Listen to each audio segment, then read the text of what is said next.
పనిచేస్తున్నటువంటి సమగ్ర శిక్ష అభియాన్లో పనిచేస్తున్నటువంటి ఉద్యోగ మిత్రులందరికీ సాయంకాలపు నమస్కారాలు తెలియజేస్తూ 18 సంవత్సరాలకు వెళ్ళి గట్టి చాకరీ చేసుకుంటూ విద్యా వ్యవస్థను భుజాల మీద మోస్తున్నటువంటి నా మిత్రులందరికీ వారి యొక్క సరైనటువంటి ఏవైతే ఉన్నాయో రెగ్యులరైజ్ చేయాలనేటువంటి డిమాండ్ మిమ్మల్ని ఉద్యోగాలలో తీసుకున్నటువంటి రోజు నుండి ఈ కాంట్రాక్ట్ ఉద్యోగులను సమశిక్ష అభియాన్లో పనిచేసే ఉద్యోగులందరినీ రెగ్యులరైజ్ చేయాలనేటువంటి గత ప్రభుత్వాలు అనేక ప్రభుత్వాలు చెప్పుకుంటూ దాటేస్తూ పోతున్నాయి.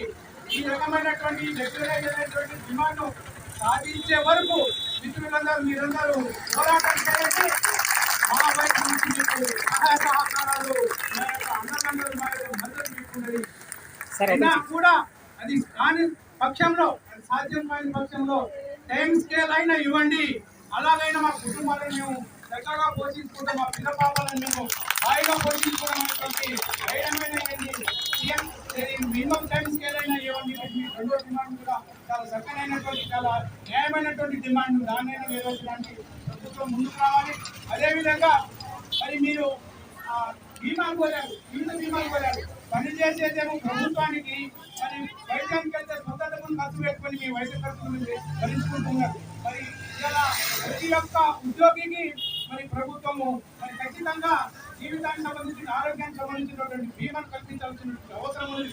ఎట్టి జాగ్రత్త చేయించుకుంటారు కానీ ఏ రకమైన అనారోగ్యానికి గురైతే మనకు పట్టించుకునేటువంటి మాత్రమేటువంటి పరిస్థితి ఉన్నది.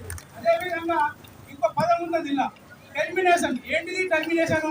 ఎలగొట్టడం ఏంటి, మనం పిలిపించుకోవడం ఇంతైనటువంటి పొగలాగా ఉన్నది.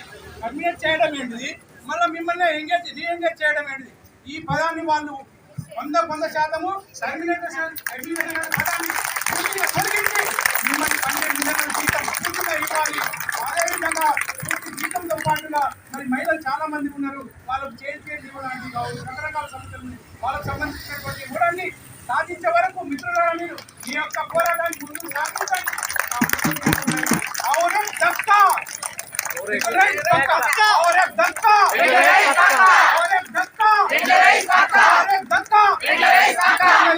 ధన్యవాదాలు చెప్తూ ముగిస్తున్నాను. Thank you.